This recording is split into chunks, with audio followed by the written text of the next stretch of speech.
Welcome to this week's episode of Coffee Talk. If you have just joined, Coffee Talks are short in-between episodes where we read your user-submitted stories, hang out with friends, talk about witchy pop culture, or chat with you about what's going on in our personal practices. If you would like to be featured on Coffee Talk, you can email us at submissions@coffeeandcauldrons.com, or you can send your submission to our website, coffeeandcauldrons.com. There is a submission form on there. Robin did it. We're so happy for her website prowess. Thank you. I worked so hard. You can send us your tips, your ghost stories, or any kind of funny story that you think the community would love to hear. Be sure to let us know, and if we can share your name or not, or if you'd prefer to just be anonymous. And if you give us your social media username, it's a great way to get credit for your story. So this week we're going to read your ghost stories. But first, has anything ghostly happened to you? We talked about it, but you said no, not really. Yeah, no, not really. Maria and I were talking about this a little bit before recording, but there's always ghosty stuff happening. But a lot of it is like a little blip. You know, it's a little second. It's literally like 5 seconds of our day. Yeah. So while, yes, things have happened since the last time we recorded this, it's not really anything that's story worthy. So what about you? So this actually, this hasn't happened like recently in between episodes. I just think I might have brought it up before, but I really don't think I have. I don't think you have. So I don't know. It was maybe like a month ago. I was going through I was just having like a rough week. Like it was a bad week. And I remember I just woke up all of a sudden and probably it was like, oh no, 2 to 3 in the morning, that average time where things start happening. But I woke up and I had this intense feeling of missing my grandmother. Me and my grandmother were really close, and Maria, that's where I get my name from, because she used to call me it all the time. And I have a very, we had a very strong emotional connection to each other, and I miss her so sweet every single day. But when I was going through those feelings of intensely missing her, I felt her sit on the bed and looking at me, it was just comforting. I literally saw the mattress dip down and I felt it. And when that happened, you would think that it was comforting, but I started, crying harder and being like, I miss you. Oh, but so sad, but I did wake up the next day and I felt so better, knowing that she was here and with me and that's watching nice. over me. I mean, I know she's always around. She's always making her presence known, especially this time of year. She's always in my kitchen, letting me know, hey, these dishes need to be done, because she was not one to leave dishes in the sink. And here I am, it's been 2 days. It's been days. Look, our dishwasher is broken, and I'm hand doing them. My wife doesn't really do dishes because but anyways. I have my reasons, Grandma. Anyways, ready to get to our user stories? I'll let you read the first one. I sure do. So we got a bunch of stories again. We're going to read 4 of them. So we will. If you don't hear your story, we are going to get to it. We got a lot of stories. So, the first one is from somebody called Mo, and it reads, I haven't ever really talked about this. I'm a physical medium, and I was asked to tag along with a parapsychologist and their students to a house. I was told absolutely nothing about the house, and upon my arrival, I just got that feeling that tells me to run, but I went in anyway. I'm there to protect the people that are there, both living and dead. The house was old and abandoned in Los Angeles. I do my walkthrough, and they put up cameras and other equipment where I hit on. I would imagine that they mean got a sensation, a hit. So the evening starts with a few bumps and strange noises and stuff like that. I was downstairs in what I guess was the dining room. I started hearing screams and feeling this anger. It was overwhelming. Before I could leave, the door shut and I was unable to get out. This man spins me around and pushes me against the door. He then puts his hand around my throat and proceeds to lift me off the floor. I started seeing stars and this blackness clouding my eyes. I was by myself and everyone else was upstairs. I was blacking out. I couldn't talk. I felt helpless. In my mind, I was screaming for help. I've dealt with the dead my whole life. They can be nice, they can be mean, and they can be deadly. These shows that are on TV are appealing.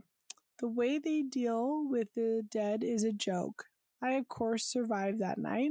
I do not take the dead for granted or underestimate them. How did I get out of that situation? Let me just say, all the video came out blank. Nothing recorded, not even the tape recording came out. I was found on the ground unconscious, holding a crow feather. This happened to me almost 30 years ago. I'm now 50, and I was just 22 then. I still see dead people, and I still help people that are truly haunted. And I don't mind. I'm a witch. That's insane. That sounds absolutely terrifying. It's crazy. That's literally crazy. That's so scary. Yeah, that's why we don't antagonize ghosts. Like, we... and we also listen to the boundaries they set. Yeah. I mean, I think that they put it really plainly, which is exactly like we were talking about on the last episode with Jay, which is that the TV shows make it seem like it's one way when it's not that way at all. And that's really scary. Like, I'm glad that they're okay. Me too. You want to read our next story? Sure. Okay. This one says, this happened to me about 8 years ago. My son was 2.5 years old, and I was pregnant with my daughter. I loved to thrift and go to estate sales. At an estate sale, I was drawn to a baby doll with a ton of vintage doll clothes.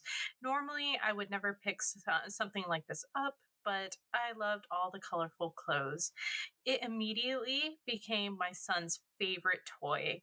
That night, I was getting my son ready for bed, and I asked him if he was excited for the new baby. He said, "Yes, mommy.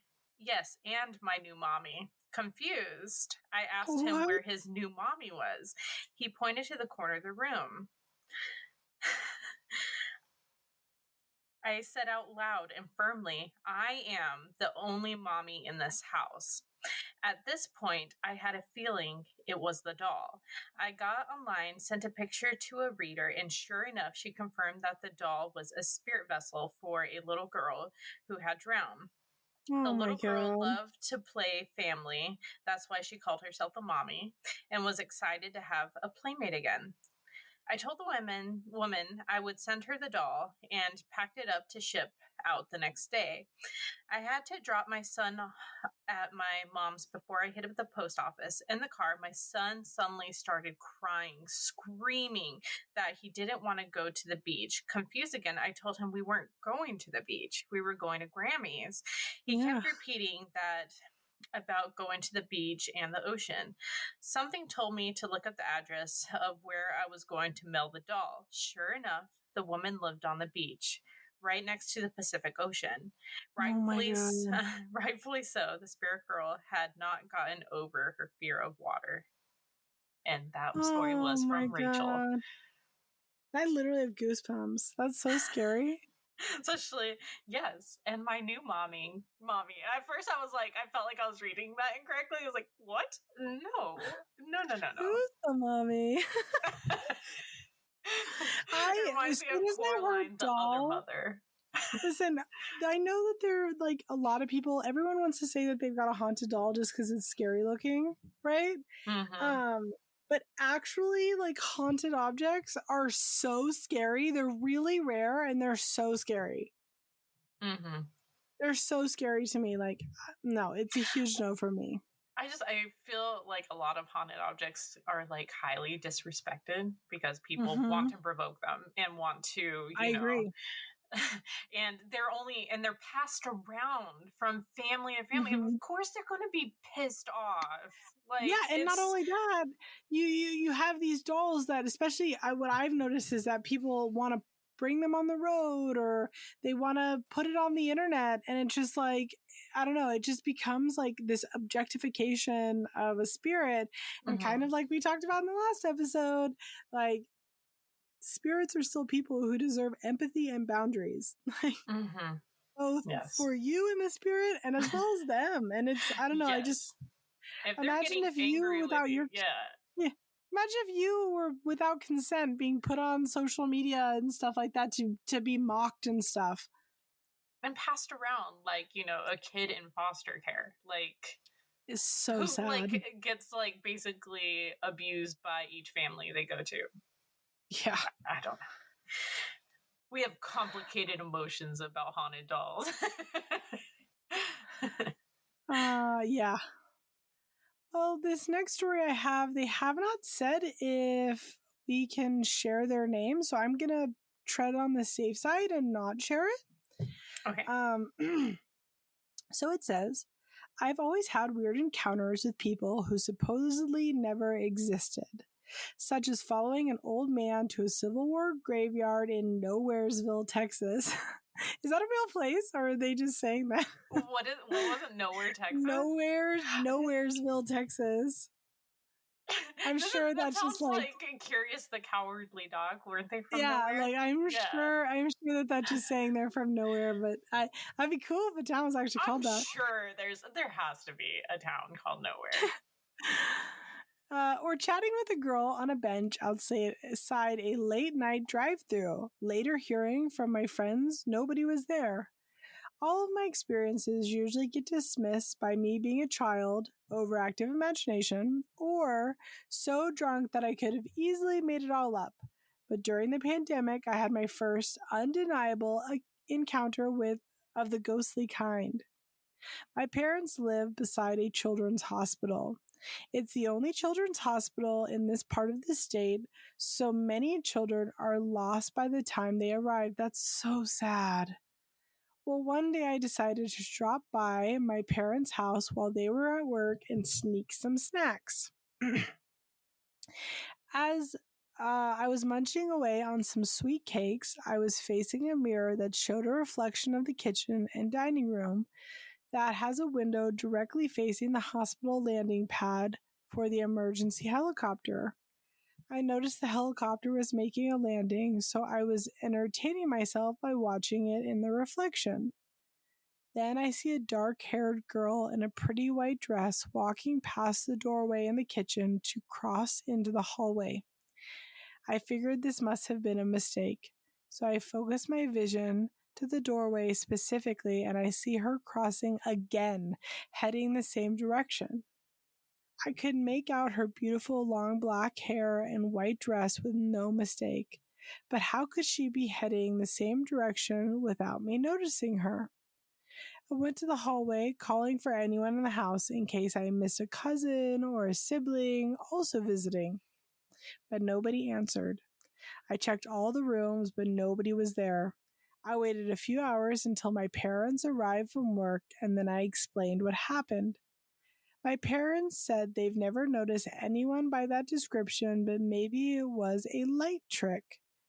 I started explaining to my mother that this really freaked me out whilst she cut my hair.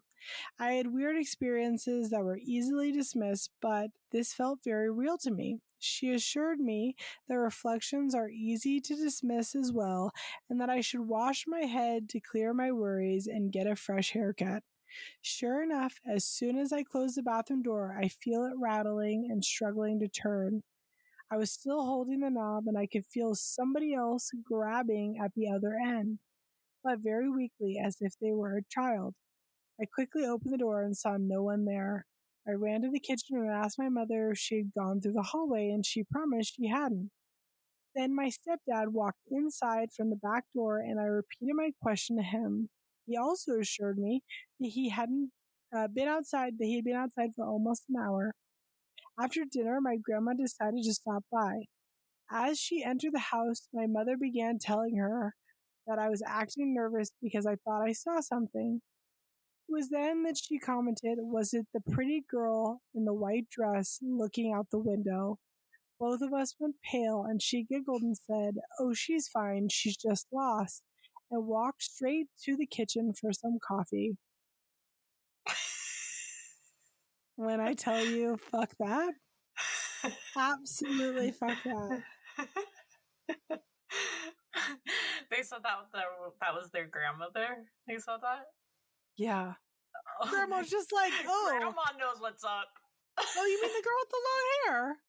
Like, and the mom's all like, great, now there's two of them.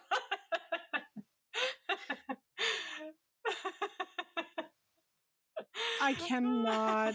Like, that is scary. That's actually so scary. Yeah, I've had a few experiences like where you'll just see someone walk across like a mirror, but it's not in like, it's always, every time that happens, no matter what, it's like, I don't know, that always gives me the chills. Like, so scary. Why do they always wear white? So crazy. White or gray or though, remember I did see that one ghost, like I think I've said on the podcast, where my wife and I were walking through a hiking trail and I saw a ghost in a bright green shirt. They do exist. They exist. Oh, I know they exist. Out there. I know they exist, but I'm always like, well, come on, mix it up. Ready for the next one? I sure am. Okay. This person also didn't say whether or not to say their name or not, so I'm going to leave it out just in case. Yep. Okay. So they say, hello. First off, I love the podcast. I found y'all recently and I am almost caught up on all the episodes. I am so sorry for our first season. Anyway. Thanks for sharing your wisdom and jokes with us. Okay, well, thank you. Thank you very much. And okay, now on to the story. When I was in high school, about 16, we lost a cat. A few months later, I was laying in bed trying to fall asleep. I suddenly felt something jump up onto the bed and start crawling towards me, much like the movement of a cat. Although I don't believe the ghost cat meant any harm, it freaked me the fuck out. That's reasonable. I was so scared and I couldn't get out of bed, so I started screaming bloody murder for my sister and her boyfriend. My mom was at home. They came barging in and there was nothing in my room. I was hysterical. I slept on the couch. I never had another ghostly experience since. All these years later, I feel bad and hope I didn't scare my kitty away that was just trying to say goodbye. I love you, Jessie. Please come see me again. I think that's really cute, but also scary. I mean, I always like whenever you feel a ghost, but you don't see them, that I always feel is more scary because it's like being in the dark. Do you know what I mean? It is, because your mind is automatically going to go to worst case scenario. If something's crawling on your bed, anyone would freak out. I mean, I would hope that Ghost Kitty understood, you know, because I'm sure, like, my dogs scare me sometimes. I'm sure cats scare their owner sometimes, right? Yes. You're a cat owner. Does Me? Marceline scare I am you? a cat owner all the time. Well, I mean, and like last time I told you, the last time we did Coffee Talk, I talked about how BMO's back, which is like sweet but also scary because I was confused about what was going on. Well, we have time, I think, for 2 more stories, so I'm gonna read the next one. Okay. This one does come with hand-drawn pictures. What? So it's to explain in the story. And so I think when we post this episode, I'm going to include them. Okay. Sounds good. Because they're fun. Yeah, if Yes. you guys ever have any images or anything to share with us about your ghostly encounters, please do. Please do. Yeah. We would love to see them. Okay, so I'm pretty sure that this person has implied that I can share who they are. Their name is Tierra. I hope I'm pronouncing that correctly. I have a spooky story of a basement suite I lived in for 7 years and only recently have been moved away from for about a year. I have 2 little ones, and please refer to the attached drawing of the basement suite plan for this story, which I will include on social media when we post this. We moved in, and the house didn't feel too weird. The only weirdness was the spirit that was attached to my friend at the time that I lived with us at the beginning of the tenancy. At one point, the house felt so negative and gross, I had to light a cleansing candle every night or I would start feeling the need to scream and cry. There was other stuff going on, so it could have also been depression with a newborn. Postpartum depression is no joke. My friend and then with stuff happening? Yeah, forget that. My friend moved out 2 years and her spirit joined her because they didn't like me much. And then they laughed. She says, LOL. The house spirit was still there and I would see shadows zipping around at night or even day while I was doing my own thing. It didn't feel negative anymore as I believe the 2 spirits just didn't like being around each other. One day, I had sent my eldest to bed. She'll be called F. I looked down the hallway for a second and yelped in shock as a full black shadow person walked from F's room and towards the second living room. I yelled out, F, get back to bed. Her little voice comes from her room saying, I am in bed. Surprised, I had to take a deep breath and get my boyfriend to deal with a possible actual person somehow being in the suite with us. He checked and there was no one. One Christmas after that, we had a flood from the water tank bursting at such a spot the text said should never have been water coming out. So the whole half of the house was set for repair while we were living on the other side. My kids took our room and we slept on the bed in the kitchen, the first living room. I could hear every night bare feet walking across the damp cement from one side to the other. The floorboards had been ripped out at this time. I stared into the hallway and could see a light shadow moving once in a while.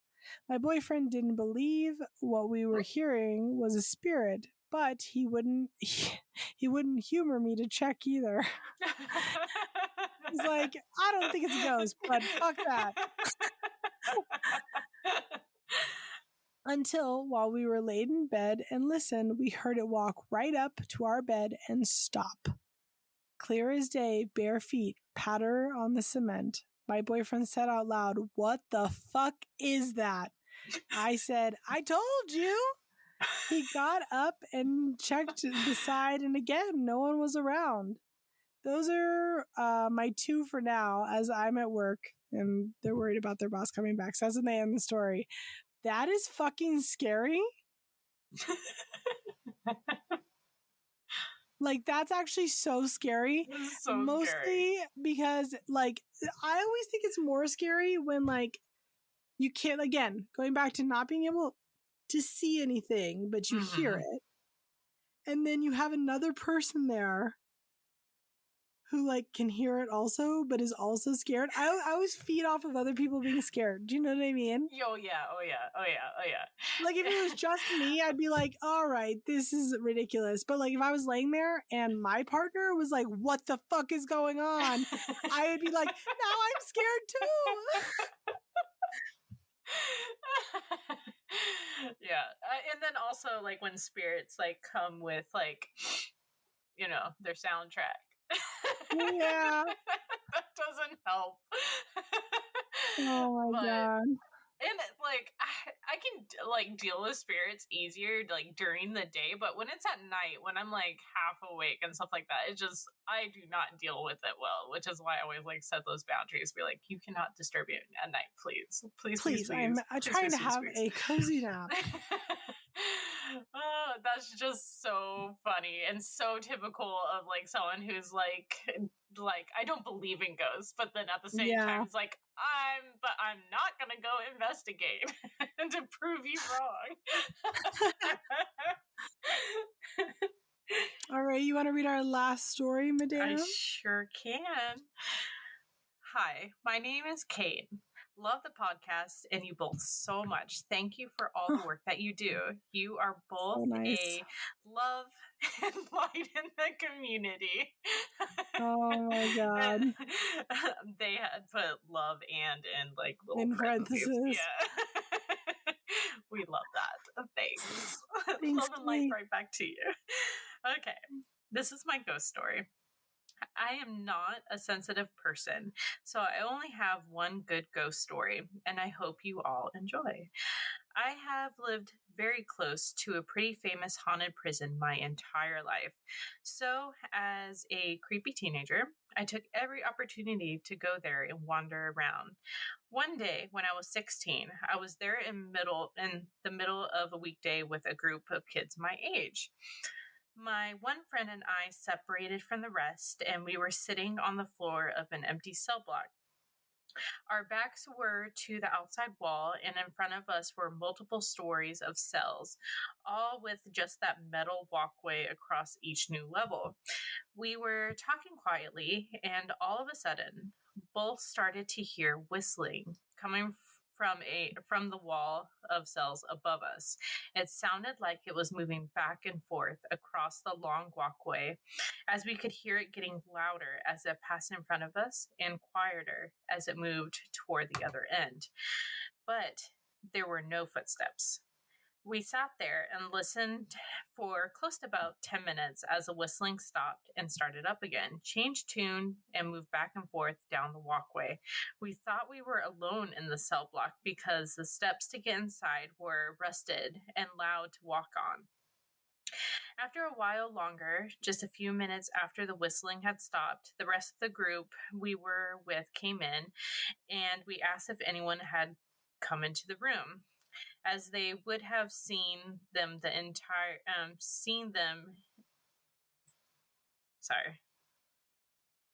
as they would have seen them entire from the place they were in prison. So I'm guessing they meant like they could see them if they had entered in the first place. Yeah. And they had said no. We figured it was the spirit of a guard doing his rounds. It didn't feel malicious at all, and while listening, my friend and I both felt very calm. I am fine with my name being okay.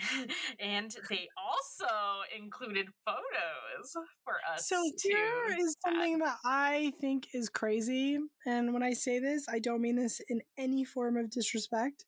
Mm-hmm. If you go to a prison and you know that it is like abandoned or haunted or whatever, and you go there, I think you're psycho. And I don't mean that like actually maliciously, but especially as somebody who like sees dead people and stuff like that, people that are in prison are angry. It doesn't matter if they are meant to be there or if they are there because of unjust reasons. Like you know what I mean? Like it's reasonable that they're angry. I would not want to go to a place where I know that all the spirits that are there are probably either like angry or upset or, you know what I mean? Violent too. Violent? That sounds like, that's crazy to me. Like, you guys are braver than the troops. Like, why would you do that? It's teenagers, you know, they don't fear death. It's fine. Oh my God. It's so scary to me. It's genuinely so scary to me. Like, I would never do that. I would never sign up to go to a haunted prison. As a teenager, but you see, I have gone to a jail before. Like recently, we did I went a to tour. Alcatraz.